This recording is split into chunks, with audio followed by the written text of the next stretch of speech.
Kí ló ṣẹlẹ̀ sí ọmọ yín tó mọ fi kú? Ọmọ yẹn ni mo gbé wá torí South Africa ni mo wà pẹ̀lú ọkọ mi. Mo ń lọ sí láti Victoria, mo ń lọ Joburg, mo fẹ́ lọ ra Nigeria stuff. Ni mo gbóhùn Ọlọ́run ní kí n máa bọ̀ Ìbàdàn. So ọmọ yẹn ni mo mú wá. Do you actually stay in South Africa? Yes, with my husband.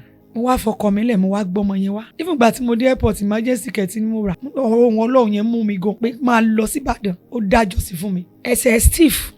Mo gbé sí Redeemer Center. Ọjọ́ tí bàbá Adébóyè wá pray fún wa lọ hospital. Tó pray fún báyìí. Ọjọ́ yẹn lọmọ yẹn dákẹ́.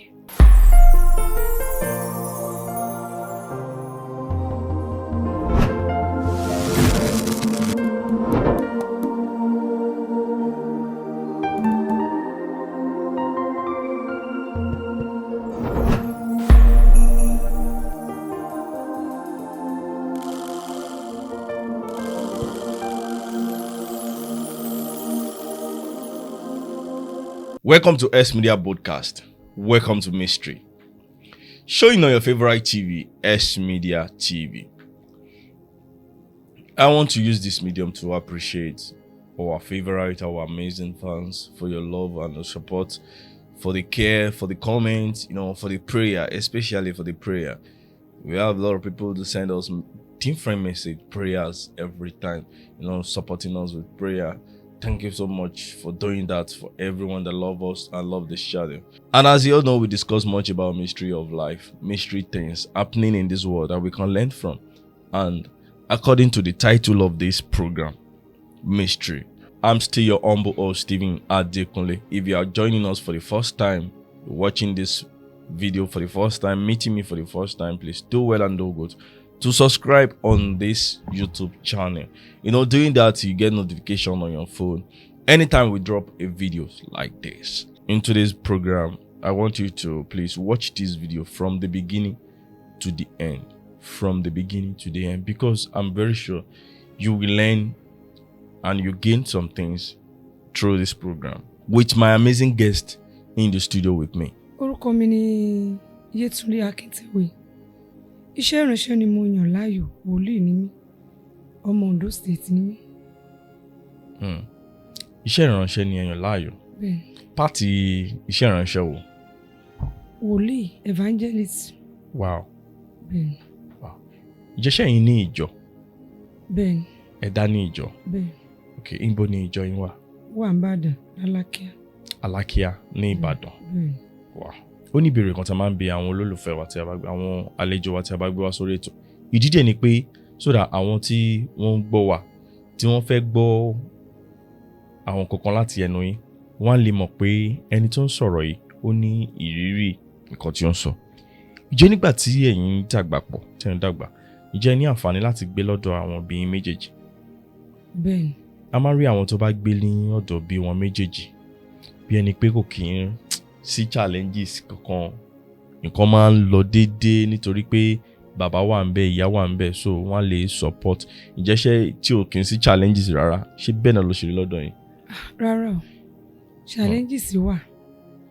Èèyàn gbé lẹ́dọ̀ òbí méjèèjì, kò gbé lẹ́dọ̀ òbí méjèèjì, kò ní kéèyàn má ní ìlàkọjá.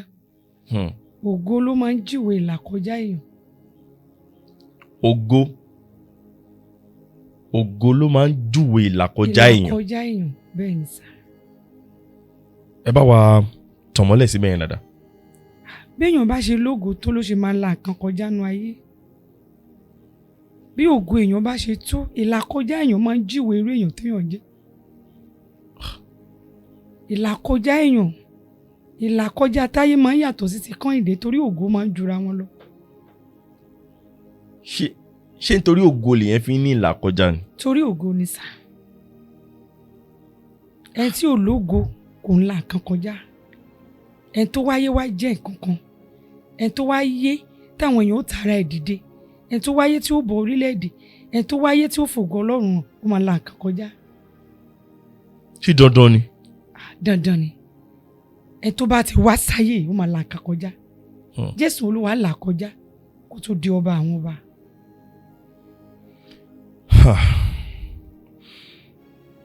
Ìjẹ́ nígbà tí ẹ̀yin ń dàgbà bọ̀ yìí, ìjẹ́ yìí ní àwọn ìrírí kan àbí ìlàkọjá tó jẹ́ pé ó fì yín gan? Mo la nǹkan kọjá sà. ó là kan kọjá. Mi lè gbàgbé ọdún tí mo gbé òkú ọmọ pọ̀nyìn jáde kúrò ní Redeem Health Center. Mo gbé pọ̀nyìn, mo lọ wọ bọ́ọ̀sì, kò sẹ́nì kankan.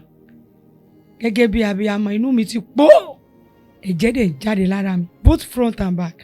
Ká tó lọ síbẹ̀ ẹ̀ mà, a rí pé Ọlọ́run fún yín ní oore ọ̀fẹ́ láti lè ṣiṣẹ́ nínú iṣẹ́ ìránṣẹ́ orin kíkọ. Bẹ́ẹ̀ sà. Yàtọ̀ sí iṣẹ́ wòlíì tí ẹ̀ ń ṣe. Báwo ni ẹ ṣe gba ìpè pé okay, àbí ó kàn wù yín láti máa kọrin ni? Nínú ìjì mi lórin ti ń wá. Nínú ìjì ni orin ti ń wá. Nínú ìlàkọjá. Nínú ìlàkọjá mi ni áńgẹ́lì ti máa gbórin wá. Nígbà tí mo gba àti kan ṣòro mi máa gọ́gọ́ta fún mi, àti kan dààmú mi máa gbé lébù, aṣẹ́gun ni mí, èmi ju aṣẹ́gun lọ. Ojú ogun lé. Inú òjò, inú kòló ni mo ti ń ṣe ṣọ́ọ̀ṣì. Mi ìrówó ra blọ́ọ̀kì ẹyọ kan. Ṣé bí Olúwa ló pè yín? Olúwa ló pè yàn. Tó bá pè yàn, yàn là nǹkan kọjá. Ọlọ́run ló rán Jésù ńṣẹ́, Jésù là nǹkan kọjá. Ẹ tí ò bá ní ìtàn kò lè tán. Tí yàn bá ní là kọjá kò lè wọnú ògo. Nínú ìjì, nínú ogun tó bá ti lé, áńgẹ́lì agbórin wá ni. Ojú ogun lé lọ́dún yẹn lọ́hùn. Àwọn ìyá máa gẹ̀ mí, wọ́n máa kí mi, máa wà nù kòló. Àwọn kòló ńláńlá nú ẹrẹ̀. Kí ló ń jẹ́ kòló? Àwọn okùn ilẹ̀ tó máa fà tí tójò bá rọ̀, a máa rìn, a máa fà, máa wà lẹ́sẹ̀. Igi máńgò ni mo fi ṣe ṣọ́ọ̀ṣì. Àwọn ìyá wa máa kí mi, wọ́n máa gàn mí. Ìyá àdúrà ẹ kú iṣẹ́ Olúwa o, ẹ kú àdúrà o. Níbẹ̀ nínú ìjì yẹn láńgẹ́lì yẹn ti gbórin wá pé gbogbo ìṣòro wọn ìpátá ni Jésù ti kàn má àgbélébùú, kí n ka gbogbo ẹ̀ sáyò. Ẹ má bínú, gẹ́gẹ́ bí ìránṣẹ́ Ọlọ́run tí ẹ jẹ́, mo fẹ́ bi yín ní ìbéèrè kan. Nítorí àwa ọ̀dọ́ ìsìn, bí àwa ṣe máa ń ronú ó yàtọ̀. Ẹ má kí n parọ́ fún yín, àwa ọ̀dọ́ ìsìn a lè lajú wálẹ̀ ká dojúkọ nǹkan tẹ́yìn dojúkọ yẹn. Wọ́n á ti sáré. Ìgbà tí Ọlọ́run pè yín, ó fẹ́ kẹ́ ẹ wá ṣiṣẹ́ fóun. Bẹ́ẹ̀ni. Ẹni tó bá pè èèyàn pé kéèyàn wá ṣiṣẹ́ fún, ó yẹ kó fún ní ohun tí ó fi ṣiṣẹ́. Ó yẹ kó mára dẹ̀. Ó yẹ kó fún ní ìtura. Bẹ́ẹ̀ni. Kíṣẹ́ yẹn lè rọ̀ ọ́ lọ́rùn. Kí lédè tó wá mú le? Ọ̀rọ̀ wà ń bẹ́ẹ̀. Ìpè orí bẹ́ẹ̀. Àwọn bàbá wa tó ṣiṣẹ́ Olúwa, ìmí ìláṣọ kan, wọn ò sáré ayé, wọn la iná kọjá, wọn ò dẹ̀ sẹ́ ìgbàgbọ́. Ọlọ́run tóbi ju ẹni tí èèyàn lè máa béèrè question lọ́wọ́ ẹ̀. My God. Ìtẹ́ ìbéèrè lọ́wọ́ mi, èmi gan lọ́dún kan mo fẹ́ béèrè lọ́wọ́ Ọlọ́run, ṣùgbọ́n ó tóbi. Àwa mọ̀ rìdí ni. Òye ẹ kọjá òye ènìyàn. Ó dé ìkórìtà kan, mo ń sọ fún Ọlọ́run tó yẹ pé irọ́ ni mo pa mẹ́ pé ó pè mí, bí ìyá ẹ̀ ni mò ń jẹ́, dáríjì mi. Tó bá jẹ́ pé mo parọ́ mọ́ ẹni, pé ó pè mí láì lè pè mí, dáríjì mi. Bẹ́ẹ̀ òun ló pè mí. Mi lọ Bible school, mi kọ́ṣẹ́ Olúwa. Ìpè mi ya ẹbí mi lẹ́nu.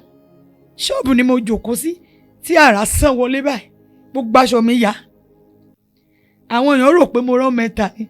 Àárín ọjà kò ṣe ohun tí ni mo ti lọ gbé agogo àti bíbélì. Ó ní kí n máa lọ.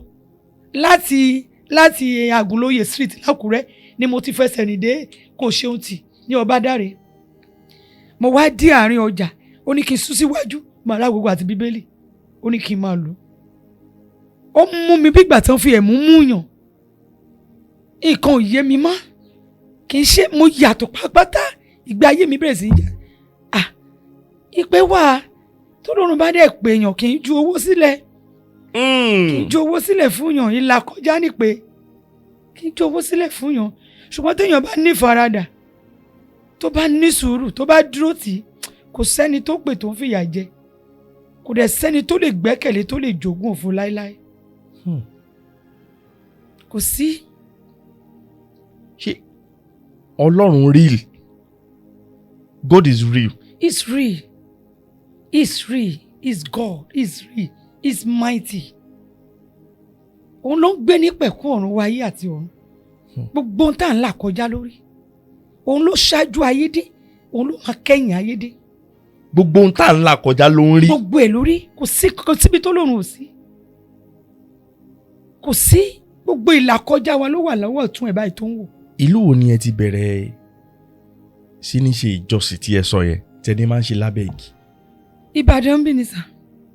Ìbàdàn náà. Ìbàdàn bí. Ìbàdàn bí. kẹ́ ẹ tó gba iṣẹ́ Olúwa ṣé ẹ níṣẹ́ tẹ̀ ń ṣe fúnra yín? mo níṣẹ́ mo ṣe business mo ní ṣọ́ọ̀bù 3 inú ṣọ́ọ̀bù ni mo wà nípé ti dé but mo ti ní ẹ̀bùn ìran láti kékeré but nígbà tí wọn ò ṣe gbàgbọ́ ńlé mi bàbá mi gan ò lọ ṣọ́ọ̀ṣì ìyá mi ò mú mi lọ ṣọ́ọ̀ṣì Ògún là ń bọ̀ so mo kàn ń ríran mo kàn kà á sí bóyá àwọn Ògún ilé wa ló mú mi ríran I don't know gbà yẹn. kò ṣe pé experience kankan mi tẹ experience bóyá with pastor àbí. even gbà tó lọ́wọ́ pè mí mi mọ ibi tí Genesis wà ní Bible ṣùgbọ́n mo ti fi Bible ṣèwé 2 báyìí.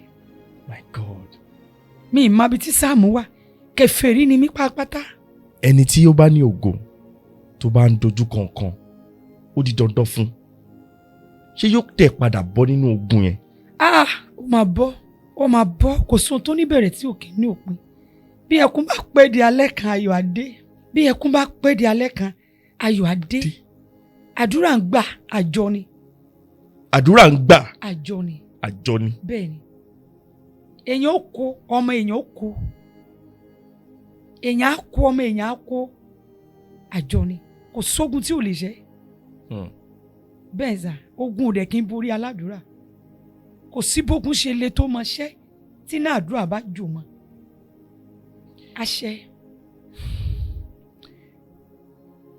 ọ̀pọ̀lọpọ̀ àwọn wòlíì ọ̀pọ̀lọpọ̀ àwọn ìránṣẹ́ Ọlọ́run àti àwọn tó ti wà ní ìgbà yẹn àti àwọn tí wọ́n ti lọ àtàwọn tó sì wà ọ̀pọ̀lọpọ̀ wọn náà ní ìdojúkọ nínú ìpè wọn. nígbà tẹ́ sọ́nsìn ẹni pé kò sẹ́ni kankan tó rí lì mọ Jésù nínú ìdílé yín ó dẹ̀ fà yín jáde kúrò nínú ẹ̀ bó ṣe fà yín jáde pé kẹ́ wá bẹ̀rẹ̀ iṣẹ́ fún òun ìyà dẹ̀ tún bẹ̀rẹ̀ sí ni máa jẹ yín. And I'm very sure tó bá jẹ́ pé kò pé yín jẹ́jẹ́ yín lẹ́ẹ̀ máa ṣe bísínẹ́sì yín lọ ogun kankan ò dẹ̀ ní ó lè má jàyàn pé èèyàn á lose ọmọ èèyàn á lose eléyìí èèyàn á lose eléyìí èèyàn á lose eléyìí ẹni tó bá tún ẹni tó bá ń sin Ọlọ́run yẹn gan ló tún máa wá rí problem jù why. ìdí ni wípé ẹni tí Ọlọ́run pè iṣẹ́ tí Ọlọ́run rán wa láti máa ṣe ó ń mì ìjọba òkùnkùn.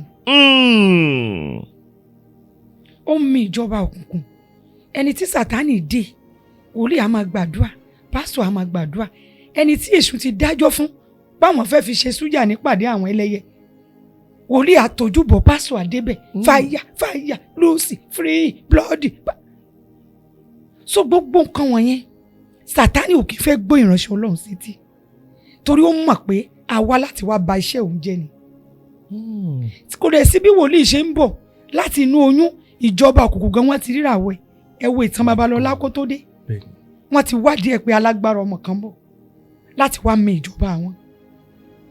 so kò sí kí wòlíì pásítọ̀ kó má rí ìlà kọjá kò sí kó má rí ìlà kọjá. owó tó bá ti ń ṣe nǹkan tó ń disturb ìjọba òkùnkùn tó ń mì ìjọba òkùnkùn bẹ́ẹ̀ àwọn àjẹ́ gan oṣù àtàjẹ́ wọn ti fẹ́ gbọ́ Jésù wọn ì fẹ́ gbà agogo tẹ́ ẹ bá ti lu agogo àdúrà báyìí orí òkùnkùn ló ti ń dún so ó máa bí wọn lù gan especially agogo lùlù yẹn òkùnkùn kì í fẹ́ gbọ́ tẹ́ bá rí wòlíì pásọ̀ wọn máa ń lé wa kiri àì lọ́dún kan àfi tó lòun bá tètè ra ilẹ̀ tó fìdí wa kalẹ̀ tó bá ra ilẹ̀ tó fìdí kalẹ̀ gan àwọn láńlọ́ọ̀dù òkùnkùn ìyàwó wọn á tún kó sí wọn nú ẹwọ́ náà bẹ́ẹ̀ ṣe lè àdúrà ẹ̀ ti pọ̀ jù so kò sí béèyàn tó lòun ṣe máa pè èèyàn tí ò ní ìdojúkọ.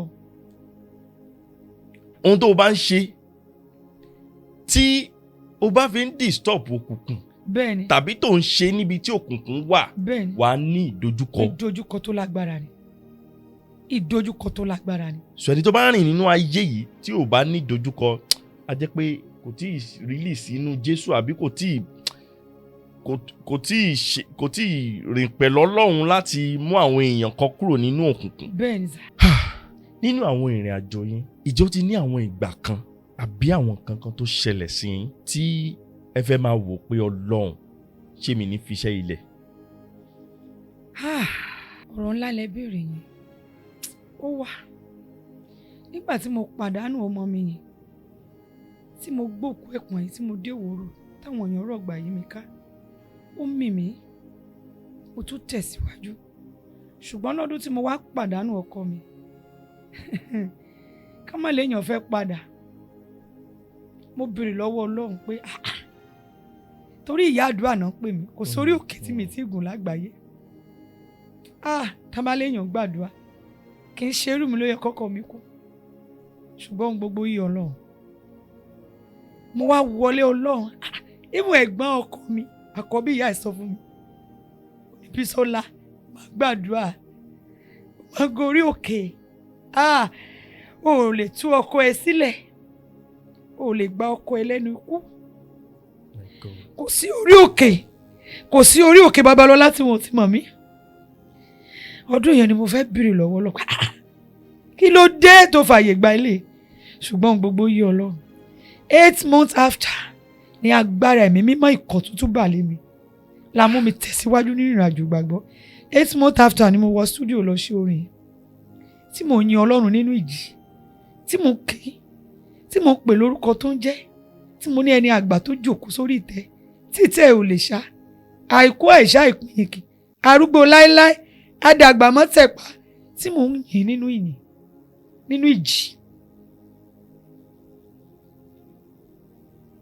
Kí ló ṣẹlẹ̀ sí ọmọ yín tó mo fi kú? Ọmọ yẹn ni mo gbé wá torí South Africa ni mo wà pẹ̀lú ọkọ mi. Mo ń lọ sí láti Victoria, mo ń lọ Joburg, mo fẹ́ lọ ra Nigeria stuff. Ni mo gbọ́ wọn lọ́lọ́ ní kí n máa bọ̀ n'Íbàdàn. So ọmọ yẹn ni mo mú wá. Ìtara pé Ọlọ́run tún ní kó máa bọ̀ nílé o wálé. Na fi finish ọmọ yẹn mọ́ mi lọ́wọ́. Do you actually stay in South Africa? Yes, with my husband.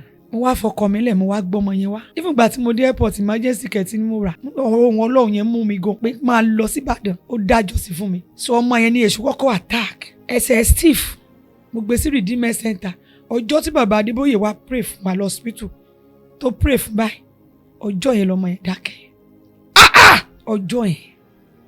Mi ò rí gbà. Nígbà tí wọ́n fún wa l'appointment pé bàbá ń bọ̀ láti wá pray fún wa o. Inú ọkàn mi dùn, inú mi dùn pé at least ogun tí ọwọ́ tèmi ò bá ká. Tí bàbá bá pray fún ọmọ yẹn máa survive. Bàbá kan wò báyìí. Ó kàn pray, ó kàn fún mi ní professor pray fún mi. Àwọn doctor ní madam ẹ wá discharge ọmọ ẹ máa lọ tó rẹ́sẹ̀ sí Steve bọ̀ ó ṣì mí. Kò pẹ́ ẹ̀ ló dákẹ́. My God. Mo dẹ̀ pọ́n láti Ìbàdàn dé láti Èkó dé Ìbàdàn. So ìlàkọjá yìí lágbára. But Ọlọ́run ni. Ẹkún òkú ọmọ láti inú mi wá pò ẹ̀jẹ̀ ń yá.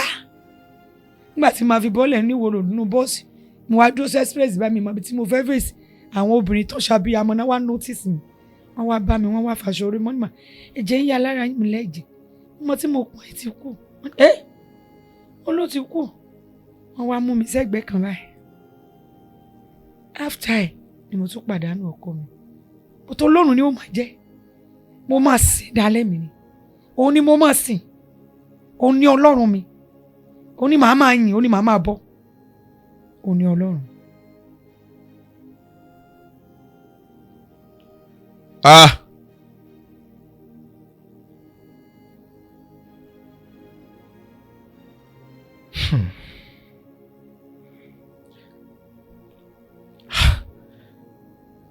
Mo ń picture, mo imagine situation tẹ́ fẹ́ wà nígbà yẹn.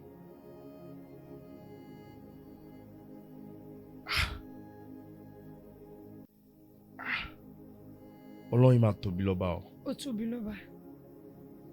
Ó tóbi lọ́ba. Àwa máa rí dín. Ẹni tó fi ìwọ̀n àwọn òkè ńlá.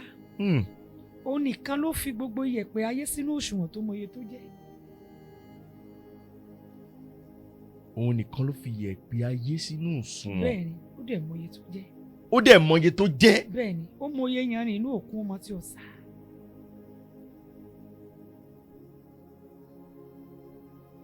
Olódùmarè. So jẹ́jẹ́ yín lè wà ní South Africa. Bẹ́ẹ̀ sá.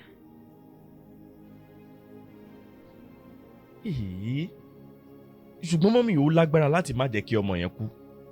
Ó lágbára. A máa ń dán ìgbàgbọ́ wò. A máa ń dán wòlíì wò exam ni. Ṣùgbọ́n mo pass, mi ò wẹ̀yìn. Mi ò wẹ̀yìn. Ẹ̀yìn tán gbẹ́yọ kan yẹn lọ ni mo bí mẹ́ta. I have 3 boys now. Wow. Yes. Fún ọkọ tí mo bí yẹn fún tí mo pàdánù ẹ̀ ni mo tún bí mẹ́ta fún. Kó tó di pé mo lóòzẹ̀. Wow. Àwọn mẹ́ta tó kù yẹn wọn ò ní yàn kú. Àmín Jésù. Agbára Ọlọ́run. Wọ́n á dirú, wọ́n á dìgbà, wọ́n á dàgbà. Ẹ jẹ wọn. Àmín Jésù. Ẹ jẹ wọn mọ́mọ́. Àmín Jésù Kristi.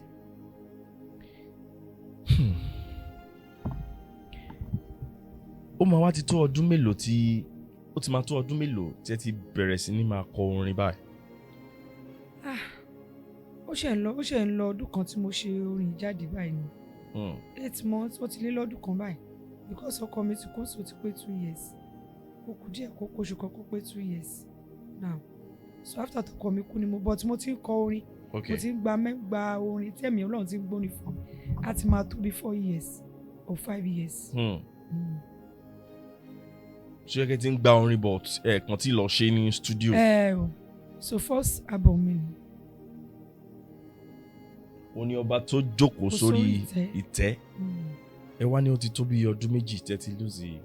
Bẹ́ẹ̀. Àtìgbà tí ẹ dẹ̀ ti lùsì ọkọ yín, ṣé wá ti ní ọkọ mi? Ìlọ́kọ mi. Ìlọ́kọ mi. Bọ̀ àtìgbà yẹn ẹ wá fèsì iṣẹ́ ìránṣẹ́. Mo fèsì ministry àti àwọn ọmọ mi. Ẹ̀yin nìkan. Bẹ́ẹ̀ sà. Èmi nìkan kọ́. Ẹni bá ní Jésù olóhun gbogbo. Jésù pẹ̀lú mi. Ó pẹ̀lú mi, kò jẹ́ ń jẹ̀yà bí opó. Kò jẹ́ ń jẹ̀yà, mi ò rí bí opó ò rí báyìí. Bẹ́ẹ̀ni. Opó ò rí báyìí, mi ì jẹ̀yà bí opó, àwọn ọmọ mi ò jẹ̀yà. Mo rí Jésù. Èèyàn ń bá rìn kójú ó tìyàn. Mo rí Jésù. Èèyàn ń bá rìn kójú ó tìyàn. Bẹ́ẹ̀ sà. Ẹni bá ń bá rìn lótìtọ́ àti lódodo. Ojú òní ti ogun òní borí ẹ̀. Bó ti wù kógun ó le tó àṣẹ. Ayọ̀ ni ó padà kẹ́yìn ayé yìí. Ògo ni ó padà yọrí sí.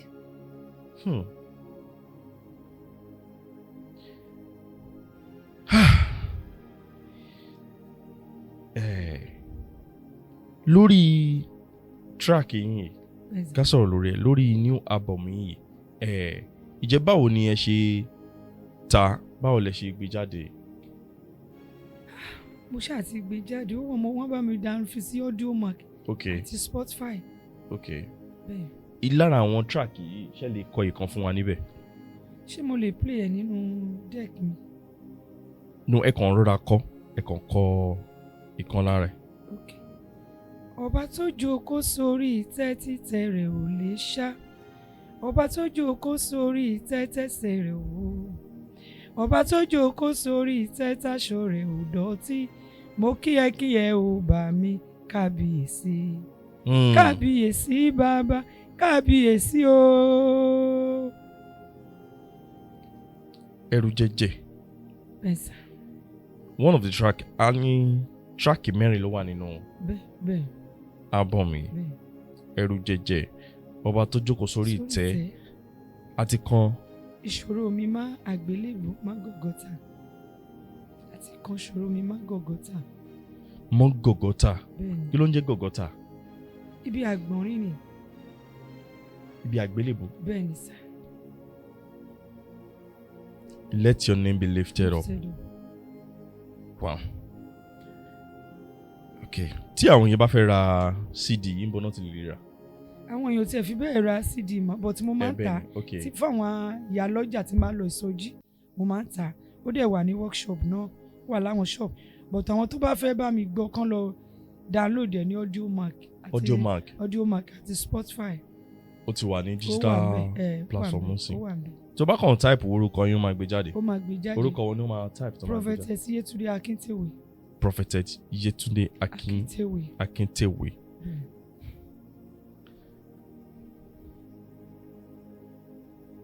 Mọ́mì ní gbogbo ọ̀nà Ọlọ́run á fún yín ní ìtura. Àmín Jésù. Ọlọ́run tún máa múnú yín dùn. Àmín.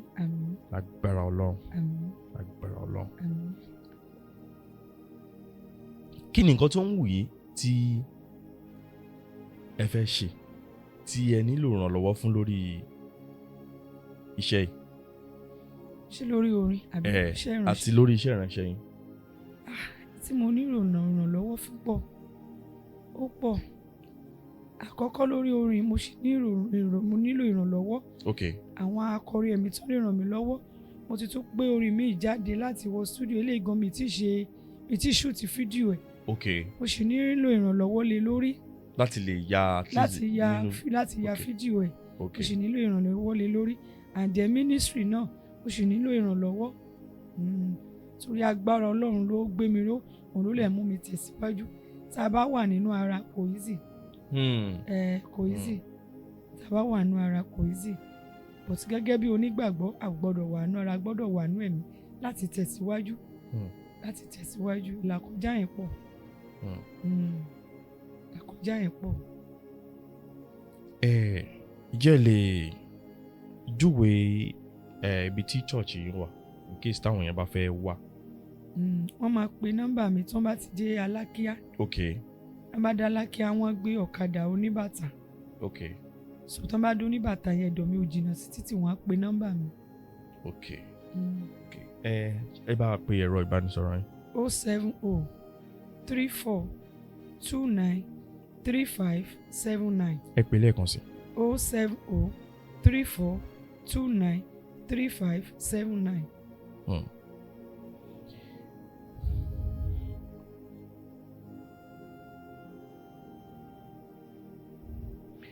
Àmọ̀ràn lẹ́nu fún àwọn tí wọ́n ń dojú kọ nǹkan àbí méjì tó ti fẹ́ máa dàbí ẹni pé ó ti ń sú wọn.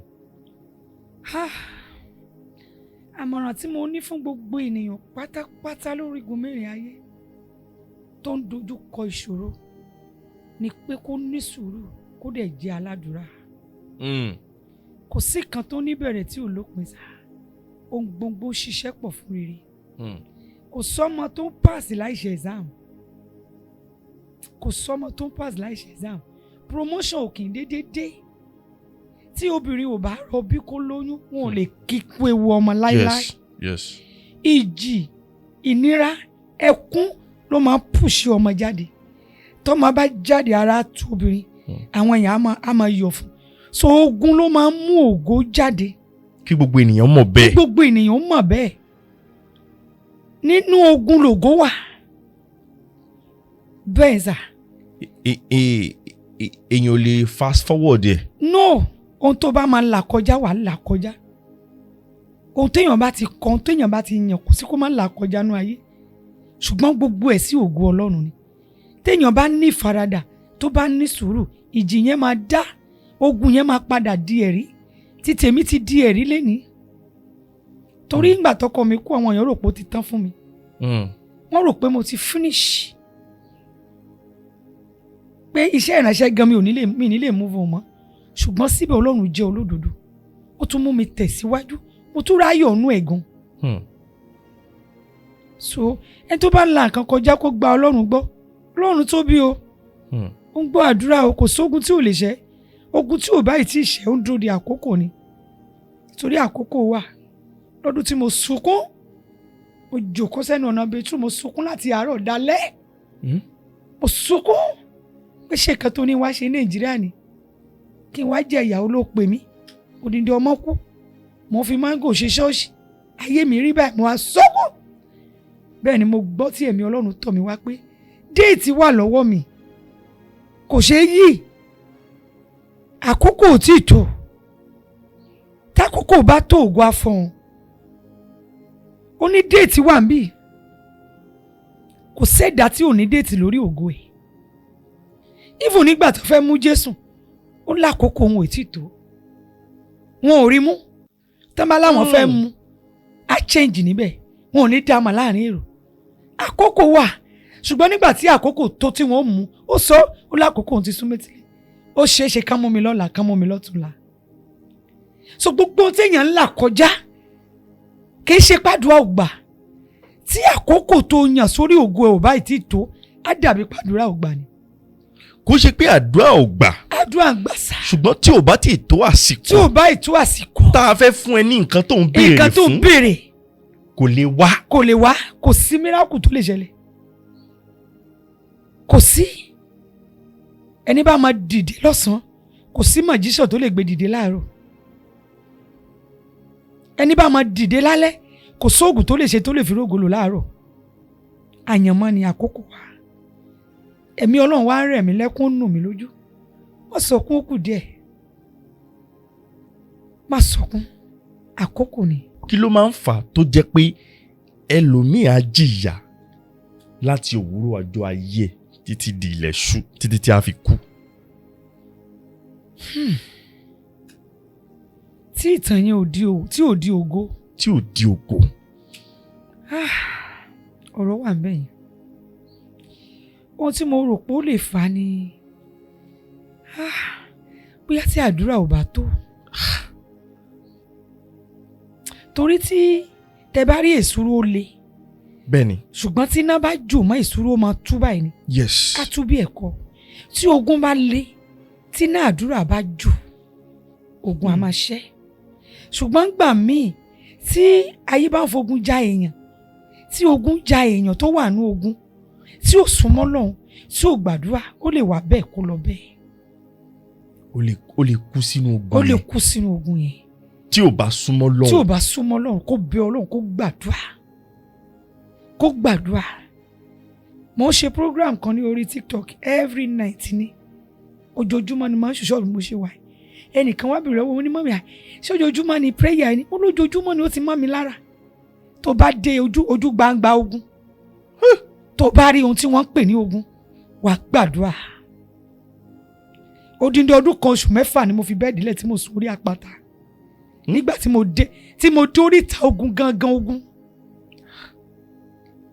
so nígbà míì tí èèyàn ò bá múra sí àdúrà sí ogun ilé ogun adánidúró ogun àtúnidá tó kàn rí pé ó nọ́mọ̀ ẹlòmíì ò ń gbàdúrà kò ráyè á ní kógun ó wà ń bẹ̀ ogun yẹn á lẹ̀ fàkókò ẹ̀ṣòfò tálẹ́ àfilẹ́. ṣó tún possible kí àsìkò tí Ọlọ́run fún èèyàn pé wàá gba ìsìn àdúrà ẹ̀ wàá gba answer sí prayer ohun tó ń fẹ́ yẹn pé ọjọ́ báyìí báyìí ló máa tẹ̀ ẹ́ lọ́wọ́ téèyàn ò bá súnmọ́ Ọlọ́run tàbí kó jẹ́ ládùúà tàbí kó máa gbàdúà àkókò yẹn tún lè má wá sí ìmúṣẹ. àfọwọ́fà lè yẹ májẹ̀mú ẹ̀gún inú ẹ̀jẹ̀ ó lè yẹ májẹ̀mú tẹ́nìyàn ò bá jẹ́ àtúnbí. ẹ̀gún inú ẹ̀jẹ̀. ẹ̀gún inú ẹ̀jẹ̀ ó lè yẹ májẹ̀mú ẹ̀gún inú ẹ̀jẹ̀ ó lè dá ìlérí dúró tí ẹnìyàn ò bá di àtúnbí kó fira ìjì kó dẹ̀ súnmọ́ lọ́rùn. ó ṣeé ṣe kí lè rí má ṣe torí àwọn ẹ̀gún inú ẹ̀jẹ̀ wà àwọn ẹ̀gún inú ẹ̀jẹ̀ tó jẹ́ wípé tẹ́ bá wo ìdílé mi wọ́n lè máa ta ẹmu nílé wọn. okay. kí bàbá ó tẹmu kí bàbá wọn tẹmu. like one brother tó wá bá mi gbẹ́ kànga lẹ́dọ̀ wa wọ́n ní bàbá ẹ̀ kànga ló ń gbẹ́ kì í ṣe Haúsá o bàbá ẹ̀ kànga ló ń gbẹ́ àkọ́bí wọn kànga ló ń gbẹ́ òun gan ti ń gbẹ́ kànga ẹ̀gún inú ẹ̀jẹ̀ nìyẹn tí irú ẹni yẹn tí ò bá fara ìjì kó di àtúnbí.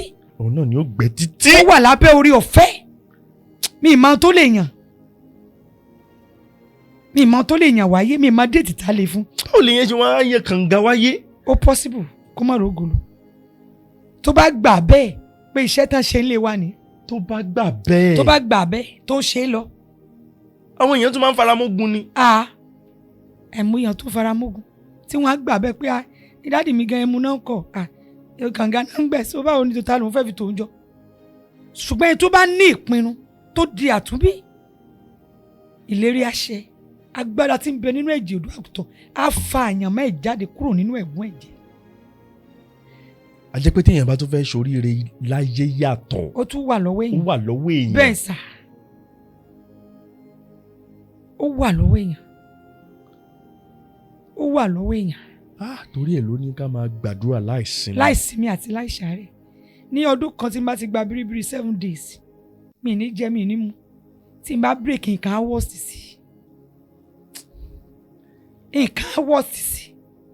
ọjọ́ kan ni mo pe ogun ayé mi ní mú jòkó màá wú ẹ yányán ṣé biribiri 7 days mi ò rí nǹkan kan mi wá ní máa gbààwẹ̀ ọdún kan nígbà tí ogun tó le mi jẹun fọ́dún kan mo fi ń pray máa break in 6 white fasting fún èyí bẹ́ẹ̀ sà nígbà tí mo lọ létí àwọn èèyàn mi ṣènáwó wọ́n ní ṣé mo kó àìsàn ni wọ́n ní àbó síkì wọ́n ní ká mọ ṣọ́ mi bí àmọ́ ní diabetes láì ní kankan mo gbẹ́rí both front and back so téèyàn bá máa rógo ló wà lọ́wọ́ èèyàn bíríbírí jọ méje ìgbà yẹn nìkan ìka àtẹ̀wá dojúrú yányán ni mo wá ní àṣé ogun ló sanra báyìí ṣá ṣé ogun ayé náà ni ṣé ogun ilé mi ni ok wàá sá wàá mira sẹ́ mo tún wá bẹ̀rẹ̀ white fasting fún èyí ẹ̀.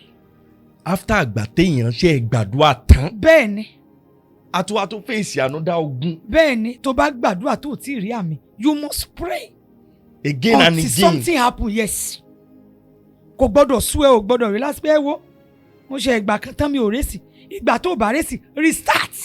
again. restart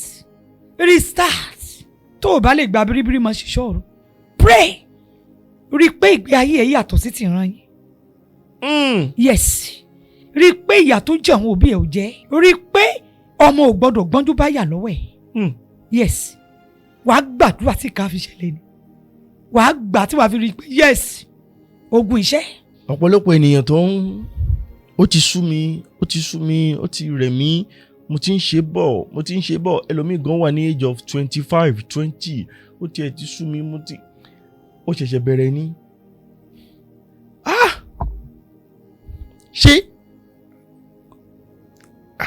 thank God you talk about this torí mo máa imagine gbà mí after àgbà téèyàn ṣe gbàwé àtàdúrà tán tó ṣe kú lórí òkè tí ọ̀sẹ̀ yẹn á fi parí o lè má ní 10 naira lọ́wọ́. èṣù ni kò fẹ́ ká rí ògo Ọlọ́run ni ògo Ọlọ́run tàn ìmọ́lẹ̀ Ọlọ́run ga téèyàn bá nífẹ̀ẹ́ rárá tọ́lọ́run bá gbèyàn dìde àrọ́mọdọ́mọ èèyàn ò ní tòṣì. bẹ́ẹ̀ sà. tí wọ́n bá lè dojú kọ. tó bá dojú kọ tó fèsì wàá ra ọ̀la fún àwọn ọmọ ẹ̀ wàá ra ayé gbé fún wọn bẹ́ẹ̀ sà. ìjẹ́ ọ̀pọ̀lọpọ̀ nǹkan yìí ni àwọn òbí wa ò ṣe àbí àwọn òbí mi ò ṣe torí òbí mi ò ní ìtara dẹ́n òbí mi ti rí ìgbé ayé ẹbí wọn pé bọ́n ṣe máa ń ṣe náà nìyẹn pé wo tó bá lọ school ọmọ tó bá ṣe kíní ó ṣe kíní òbí mi ò lọ láti làkàkà láti jẹ́ kí ogun yẹn finish lórí òun. òbí mi ò ní tara kò dẹ̀ ń ṣẹjọ́ òbí mi bọ́n ṣe bọ́lọ̀ ṣe dá wọn ni òbí mi ò kà kan sí òbí mi ò lè stress ara ẹ̀ orí ọ̀fẹ́ ni tẹ bá rí ọ̀pọ̀lọpọ̀ àwọn tó gòkè inú ayé tí wọn ò wọnú ẹgbẹ́ tí wọn forí balẹ̀ fún èṣù ìkan nínú àwọn òbí wọn ti máa sáré àdúrà fún wọn. bẹ́ẹ̀ ni. tẹ̀bárọ̀ ọmọ tó ń rí ògolo. ìkan nínú àwọn òbí ẹ̀ ti máa sun ẹkún kíkorò ó ti máa gba àwẹ̀ tẹ́nìkan ò gbà. bẹ́ẹ̀ sà tẹ bá wádìí tẹ bá interview wọn.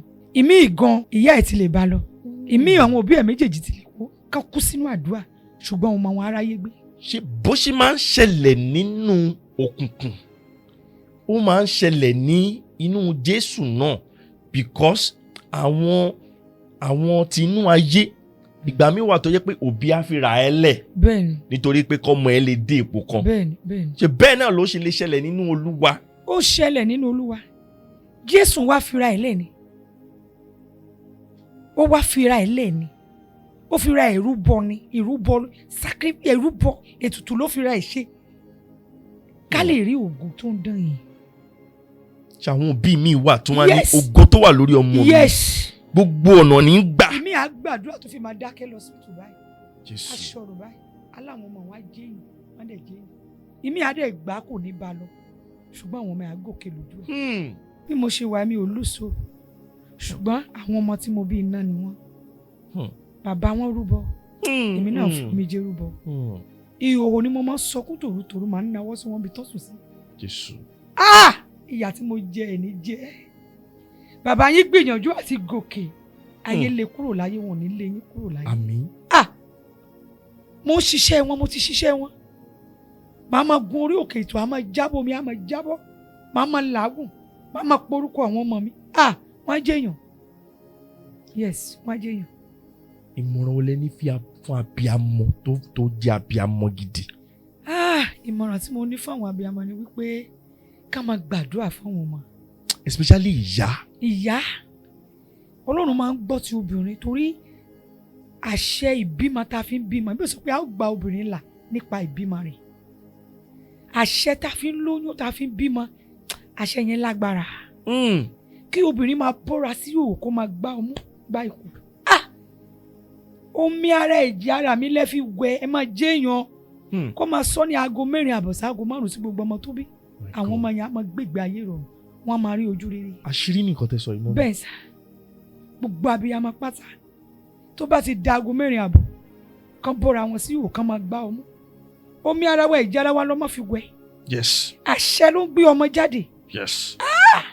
Tí obìnrin bá fi àṣẹ yẹn gbàdúrà láì kíyàn láì tí ì jẹun kó máa porúkọ àwọn ọmọ yẹn ara tún àwọn ọmọ yẹn tó bá ti ẹ̀dójú ogun yẹn ò ní borí wọn.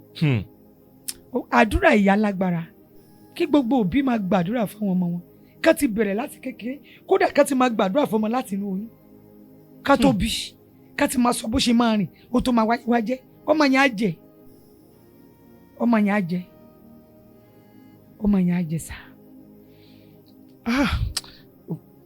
Ẹ ṣé gan fún ohun tẹ́ ẹ sọ yìí ẹ̀mí Ọlọ́run ní fi yín sílẹ̀ nítorí pé ọ̀pọ̀ òbí ni ojú wọn sí sí nǹkan tẹ́ ẹ sọ yìí. ọ̀pọ̀ òbí míì ti ń gbàdúrà ní wrong way and torí pé ọ̀pọ̀lọpọ̀ ìjọ nǹkankan àwọn ènìyàn Ọlọ́run tá a ní sìn ẹlẹ́tàn pọ̀ so ọ̀tọ̀lọ̀nà bí tó ń dàrẹ́tì àwọn ẹlòmíì lọ sí. Kò sí ẹni tó lè gbàdúrà fún ọmọ bí ìyá ẹ̀ kò sí wòlíì kò sí pásítọ̀ náà. Àdúrà ìyá lórí ọmọ sá kò sí wòlíì náà don't be deceived. Kò sí pásítọ̀ náà. Àdúrà tí ìyá bá gbà bí ìgbà tí wọ́n approve nǹkan tí wọ́n sign contract ògo fún ọmọ ni. Àṣẹ wà lẹ́nu ìyá sí ọmọ ẹ̀. Ìrù oyún fún oṣù 9 àti bímọ Ọlọ́run gan mọ̀ pé kò easy. Ọlọ́run gan mọ̀ pé kò easy kí ọmọ tó jáde lákàtà obìnrin. Kò easy. So gbogbo òbí kan pray fún ọmọ wọn. Kò easy. Tí wòlíì bá gbàdúrà fi àṣẹ ìpè gbàdúrà fún yàn pásítọ̀ náà lè mọ́rọ̀ èèyàn lórí òkè kó máa gbàdúrà tó bá yá gan ó lè sùn díẹ̀ ó lè sùn ṣùgbọ́n àṣẹ ìyá máa ń múná. Mo máa sọ fún àwọn èèyàn má sọ pé ìyá ẹ̀ àjẹ́ o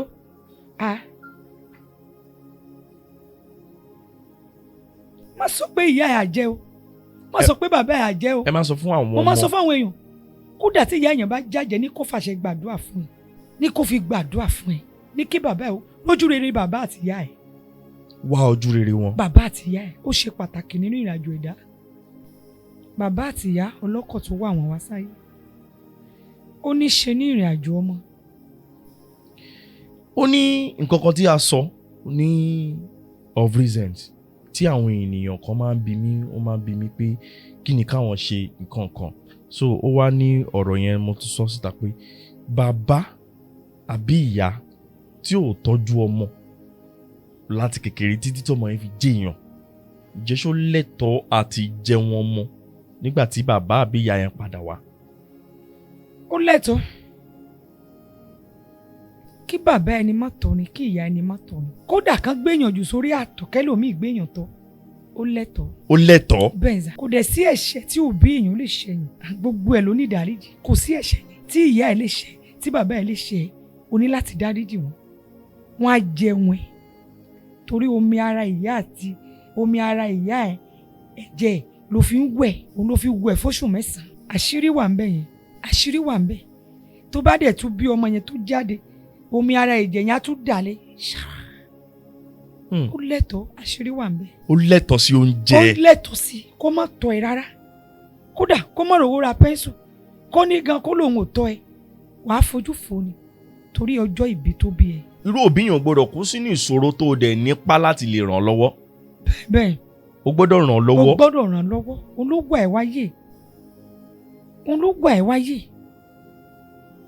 òun ló gbà ẹ́ ọjọ́ kan yẹn lásán òun ló wà yàn wá sáyé. Nítorí tí ò bá bí ọ kò sí bó ṣe lè kò sí bó ṣe lè wà. O lè wá tó bá ṣẹ́yún ẹ̀ dànù ńkọ́. Àmì ọmọ ológun tó ti ṣe mọ́mí mi fẹ́ ṣẹ́yún mi torí mistake ni mo fi wá. Àǹtí mi ó ti ń bímọ second born màmá mi lóbìnrin ó ti bímọ. Ojú wa ti pé oyún wo lẹ lọ ní ohun tó àwọn ọ̀rẹ́ wọn á máa bù wọ́n wá mú màmá mi kiri hospital wọn ò rí oyún mi ṣẹ́. Ibẹ̀ náà ti sọ fún mi pé ẹjọ́ lọ jòkó ọmọ ẹ̀ ò máa lè o lè ṣẹ́ oyún òun wáyé bọ̀ wá ṣe kankan ni. So òbí tó bá bíyàn tó rọbí ìrọbí yẹn lágbára. Kò sẹ́ṣẹ̀ tí ìyá ẹ lè ṣẹ́ tó bá ru ọjọ́ yẹn tó o bá ì tí ì bímọ tì lè má dáríjì ṣùgbọ́n tó bá bímọ tó jóbìnrin ọjọ́ yẹn ló máa dáríjì ìyá ẹ. Bẹ́ẹ̀ sà. tó bá rí bó ṣe ń rí. tó rí bó ṣe rí tí ẹ̀mí ẹ̀ ń mì báyìí tó ń mì ọjọ́ yẹn ni wàá dáríjì ìyá ẹ̀ṣẹ̀ tó wù kó ṣẹ̀.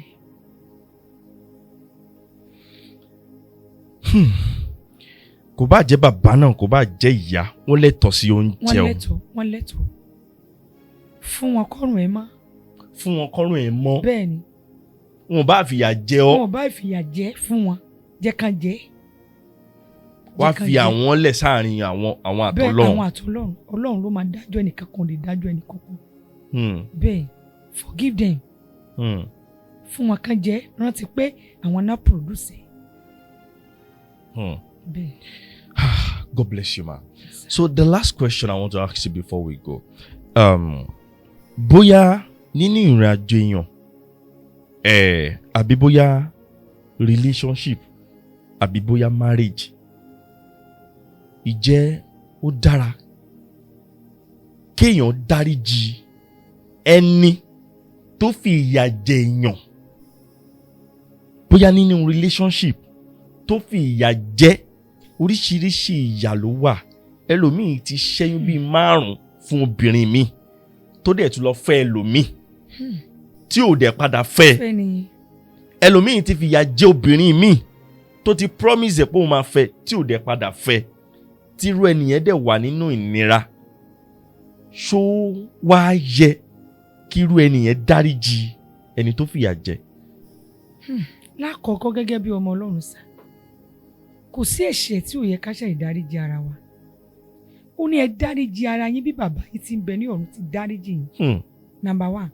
Number 2 ń gbà míì kò sí ẹ̀ṣẹ̀ tí ọkọ lè ṣe aya àbí tí ìyàwó lè ṣe ọkọ ó yẹ ká lè dáríjì ra wa sá.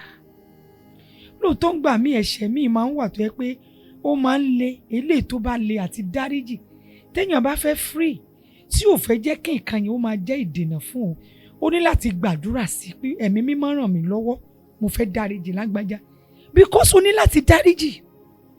ó compulsory. àìní dáríjì máa ń dènà ayé yẹn ó máa ń dènà àdúrà. nítorí àsọ̀rọ̀ yìí nígbà kan àwọn èèyàn dẹ̀ ń kọ́mẹ̀ntì pé never àwọn lè dáríjì ohun tó. náà láti dáríjì. nǹkan tí ẹnìyẹn ṣe kò lè escape ó máa jìyà ẹ̀.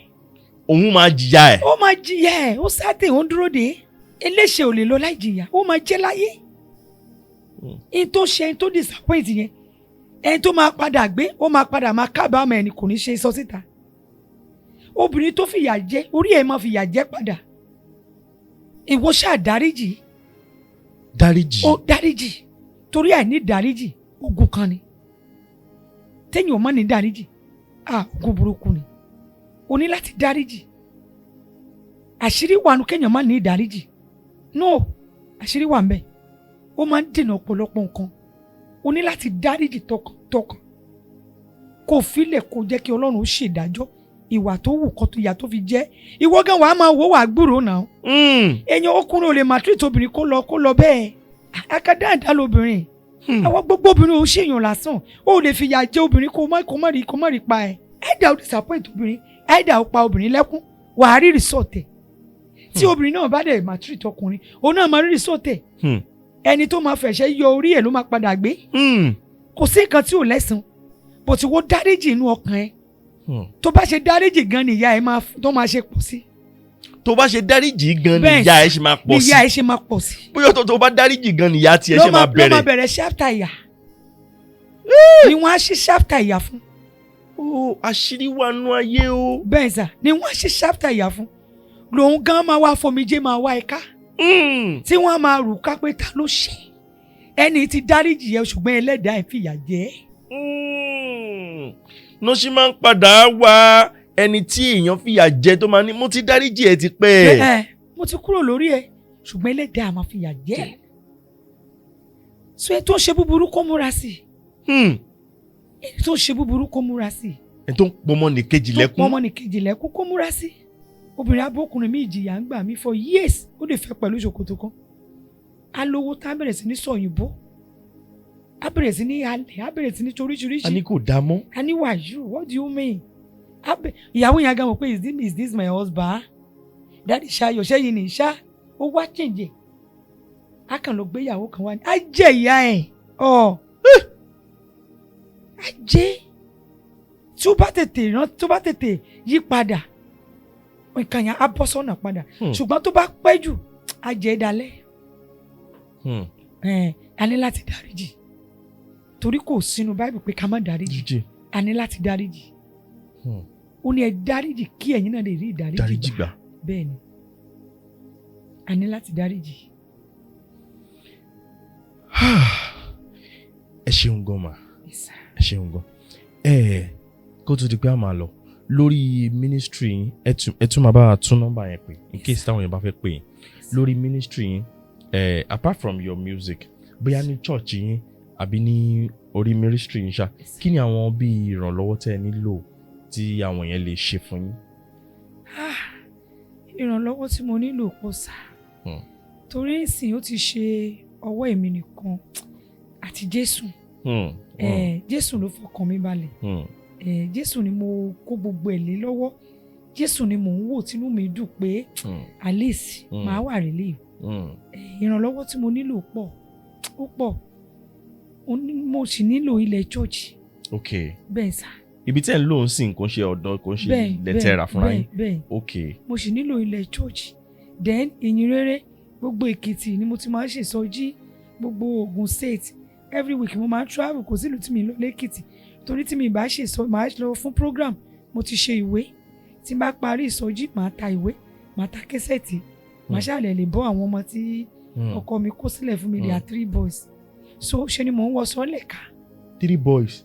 3 boys ló wọ́n ọmọ 3 ọkùnrin 3 ló wà lọ́wọ́ mi máa san school fees wọn á jẹ èmi nìkan so gbogbo ẹ̀ so ìwé tí mo ṣe yẹn ni mo fi ń gbéra tí wòlíì ò bá tètè ríran lọ́wọ́ kó má lọ di pé èèyàn ó lọ máa ríran tí ó yẹ kó rí kéèyàn má lọ máa pa irọ́ so orin náà tí bá kó dékìtì tí mo ṣe sọjí tán àwọn ìyá lọ́jà yẹn wọ́n rà wé lọ́wọ́ mi so tí n bá rí mọ́tò kí n lè gbé spíkà sí àwọn ìgbèríko tó wà nítòsí màá tún máa lọ irú ọjà tòsí ní Ìbàdàn gbogbo màá lè máa rí epo tí máa gbé ká ṣé ni mò ń wọ sọ́ọ̀lẹ̀ kiri gbà mí màá wọ tòmátò méjì màá dé Adó màá ṣẹ̀ tún wọ Ọ̀tún so àwọn kan tí mo nílò ìrànlọ́wọ́ sí ó pọ̀ ṣùgbọ́n mo mọ̀ pé Ọlọ́run á dìde. àmín àmín àmín àmín ìyanu máa ṣẹlẹ̀ àwọn olóore tí ò ní ní yín lára Ọlọ́run á rán sí àmín àmín olóore tí ò ní ní yín lára Ọlọ́run á rán sí àwọn tá a bá ń wo ètò yìí lọ́wọ́lọ́wọ́ báyìí tí a bá láǹfààní tí Ọlọ́run ti ràn wá lọ́wọ́ tọ́lọ́run ti ṣoore fún wa tó lóore àgbà ti ṣoore fún ẹ ìwọ náà ṣoore and let's support this vision. Let's support this ministry. And I believe God Almighty will continue to bless you as you want to support, as you want to bless our amazing mommy here. So, ẹni orin yín wà lórí digital platform tí àwọn yẹn bá fẹ́ lọ gbọ́. Ẹ̀dẹ̀ ni ẹ máa ń ṣe program ní orí TikTok everyday. Kí lorúkọ yín ní TikTok? Akintewe, Prophetess Yetunde Akintewe. Prophetess Yetunde Akintewe. Okay. Ẹ̀rọ ìbánisọ̀rọ̀ yín wà níbí ẹ̀rọ ìbánisọ̀rọ̀ wọn ni 070. 34293579. Okay. So ẹ ṣé gan látàárọ̀ tẹ́tí ń wò wá ẹ ṣé gan. Thank you so much for watching this morning and I'm very sure you have learned a lot from this amazing program. Àwọn nǹkan tán ti sọ ẹ má gbàgbé o ẹ jẹ́ ká dìímú ká dẹ̀ máa lò nínú àwọn ìrìn àjò wa mo dẹ̀ mọ̀ pé Ọlọ́run máa bùkún wa Ọlọ́run máa bùkún ẹ ṣé gan títí dìgbà mìíràn tá a máa pàdé still your humble Stephen Adekunle stay blessed.